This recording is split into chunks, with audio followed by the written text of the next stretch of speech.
हरे कृष्णा। तो आज हम एक बहुत ही एक्साइटिंग एक सेमिनार या सीरीज़ शुरू कर रहे हैं, जिसमें हम सभी भक्तों से पूछेंगे कि उनके जीवन में भक्ति की शुरुआत किस प्रकार से हुई थी और वो अपने बारे में हमें बताएंगे।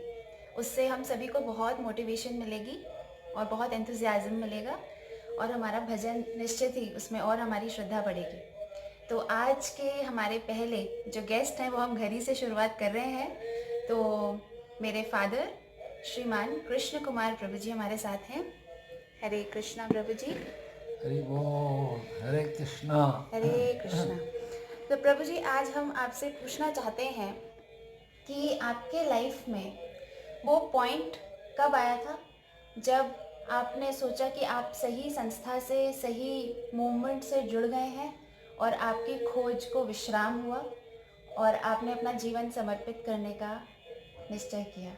कृपया अपने बारे में बताइए। हरि बोल।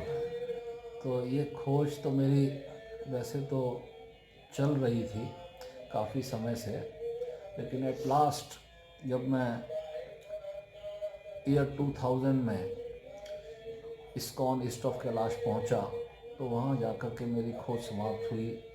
जब मेरे सामने जो है शिला प्रभुपाद के मैंने दर्शन किए और उनकी बुक्स को मैंने पढ़ा, और बहुत सारे जो डाउट्स थे मेरे मन में, उनको मेरे को एक अपॉर्चुनिटी मिली लोगों से पूछने की। वहाँ पर जो भक्त लोग थे, मैंने क्वेश्चंस की बौछार लगा दी, क्योंकि मैं बहुत ही इस मेरा नेचर रहा है कि मैं किसी चीज़ को भी, ख़ास तौर से भक्ति के पॉइंट ऑफ व्यू से, मैं किसी चीज़ को बहुत जल्दी से एक्सेप्ट नहीं कर रहा था।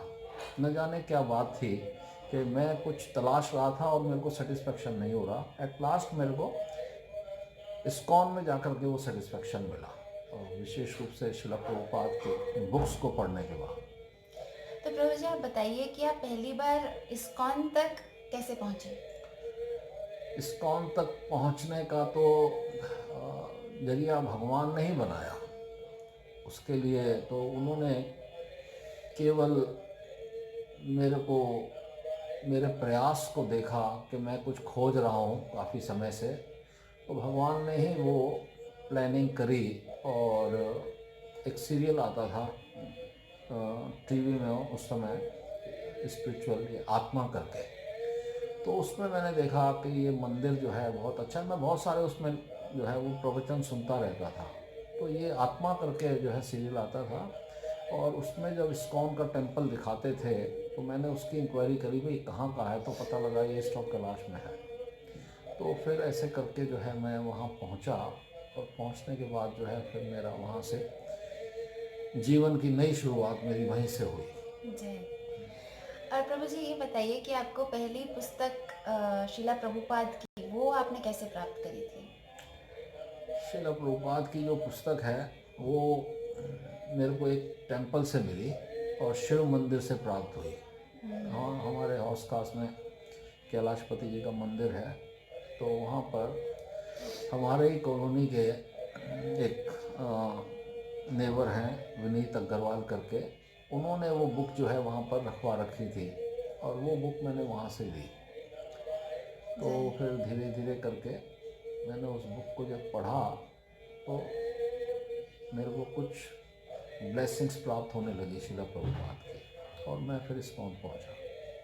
तो जब आपने शिला प्रभुपाद की पुस्तक पढ़ी तो उसमें वो कौन सा ऐसा कोई सब्जेक्ट था या ऐसी कोई बात थी जो पढ़ते ही आपका जो है शरणागति आपके अंदर आने लगी और आपको निश्चय होने लगा कि हाँ यही है।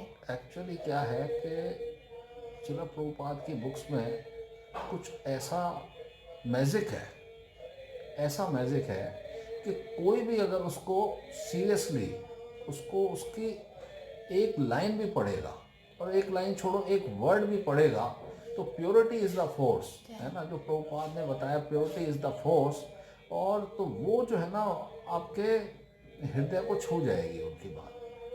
तो प्रभुपाद के कोई भी बुक उठा लीजिए, अगर आप उसको पढ़ेंगे तो आपका जीवन जो है, मैं समझता हूँ बहुत उसमें परिवर्तन आ सकता है, क्योंकि उन्होंने बिल्कुल एकदम रियलिटी हमारे सामने रख दी है ना। हम बहुत समय से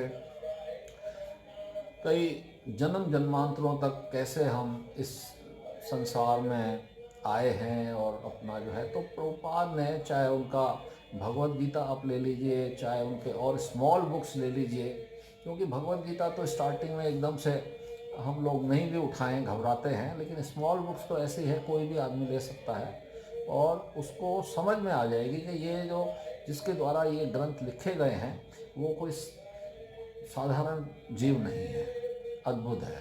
तो प्रभुपाद की बहुत कृपा रही। जय।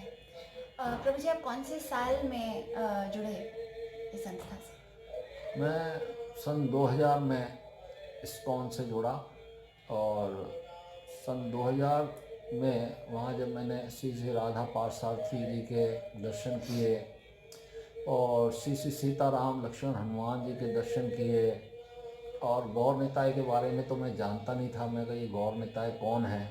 चैतन्य महाप्रभु और श्री नित्यानंद बलराम जी, मतलब भगवान कृष्ण आए चैतन्य महाप्रभु के रूप में और बलराम जी आए नित्यानंद जी के रूप में, कलयुग में आए 500 वर्ष पूर्व। तो ये तो जानकारी बहुत कम लोगों को होती है इस संसार में, जब तक कि वो इस संप्रदाय से नहीं जुड़ेंगे, जो हमारा संप्रदाय है गौड़ीय संप्रदाय। तो इसमें आने के बाद ही पता लगा कि किस प्रकार से जो है ये हुआ। तो मैं सन 2000 से जुड़ा और सन 2000 में मैंने गुरु महाराज का मेरे को आश्रय मिला।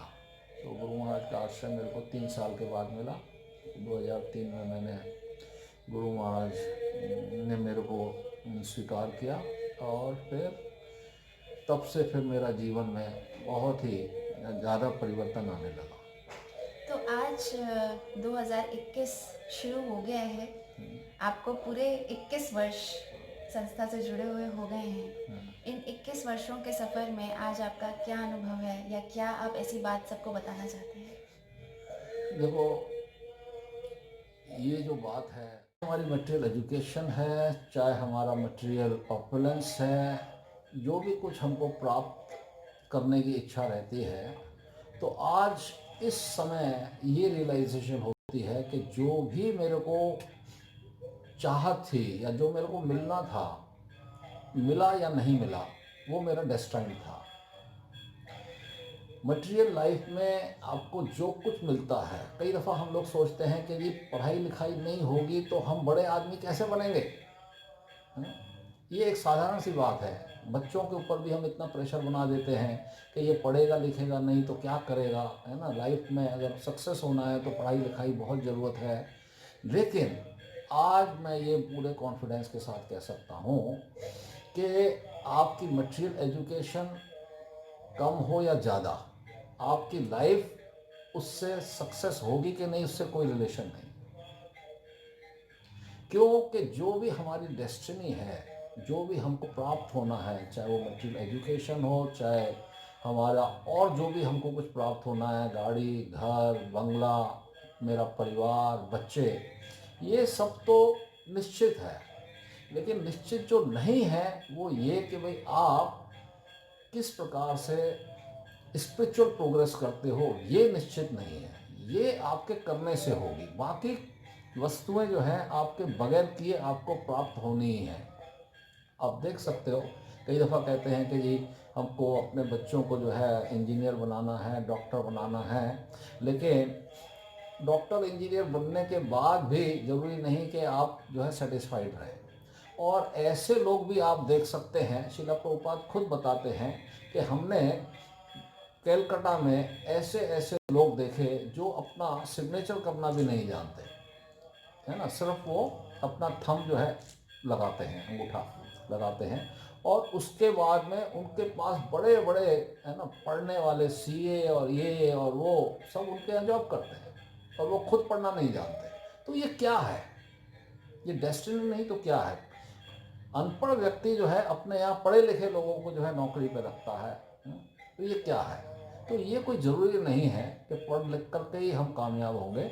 और पढ़ लिख करके भी कामयाब होना है तो वो भी भगवान की ही कृपा से ही हमारे को पढ़ाई लिखाई मिलती है। लेकिन हमारे को अपना पूरा एफर्ट जो है वो करना चाहिए कि किस प्रकार से मैं, चाहे मेरे को सब कुछ प्राप्त हो जाए या कुछ भी प्राप्त ना हो, मैं किस प्रकार से मेरे को पीस और हैप्पीनेस प्राप्त हो। और पीस और हैप्पीनेस प्राप्त करने के लिए आपको किसी स्पिरिचुअल मास्टर या किसी ऐसे एसोसिएशन के साथ आपको जुड़ना पड़ेगा, ताकि आपको जीवन में शांति, सुख और शांति प्राप्त हो, है ना, जिसको हम भूल जाते हैं। हम लोग सोचते हैं हम ये कर लें वो कर लें, लेकिन सुख शांति भी तो चाहिए जीवन में। इसीलिए भगवान ने भक्ति में, भगवद गीता में कहा है, नास्तिर बुद्धिर आयुक्तस्य न चायुक्तस्य भावना न चाभवता शांति अशांतस्य कुतः सुखम। जब तक आप मेरे साथ नहीं जुड़ोगे, आप कृष्ण के साथ नहीं जुड़ेंगे, तो भगवान कहते हैं तब तक दो वस्तुएं तो आपको प्राप्त नहीं हो सकती जीवन में। क्या क्या? एक तो शांति प्राप्त नहीं हो सकती, और शांति के बगैर कुतः सुखम, सुख कहाँ है? तो ये दो वस्तु प्राप्त नहीं हो सकती। तो इसीलिए हमें अपना सारा फोकस जो है इसी बात पे लगाना चाहिए कि किस प्रकार से जीवन में सुख और शांति प्राप्त हो। बाकी जितनी भी हमारे पास वस्तुएं प्राप्त होनी हैं वो स्वतः प्राप्त होंगी समय आने में। उसके लिए बहुत ज़्यादा कठोर परिश्रम करने के लिए, स्ट्रगल करने की ज़रूरत नहीं है। आज मैं ये गुरु महाराज की कृपा से कह सकता हूँ। हरे कृष्ण। जय जय जय। बहुत सुंदर। तो अब यहाँ पे ये इंटरव्यू समाप्त करने की इच्छा नहीं हो रही, क्योंकि अभी और भी बहुत सारे हमें क्वेश्चंस पूछने हैं कि सुख क्या है वास्तव में। जैसे प्रभु जी कह रहे हैं कि सुख और शांति हमारे मेन हमारा होना चाहिए फोकस। तो एक्चुअल में सुख क्या है, किसको हम सुख समझें, बहुत सारे अन्य प्रश्न ये हम आने वाले वीडियोज़ में पूछने का प्रयास करेंगे प्रभु जी से, ताकि हम सबकी लाइफ में थोड़ा उससे लाभ हो सके हम सबके लिए। आज का समाप्त करते हैं चर्चा। Hare Krishna. Thank you Prabhu ji. Thank you for your divine association. Thank you for giving us your time. We are heartly thankful. Hare Krishna Hare Krishna.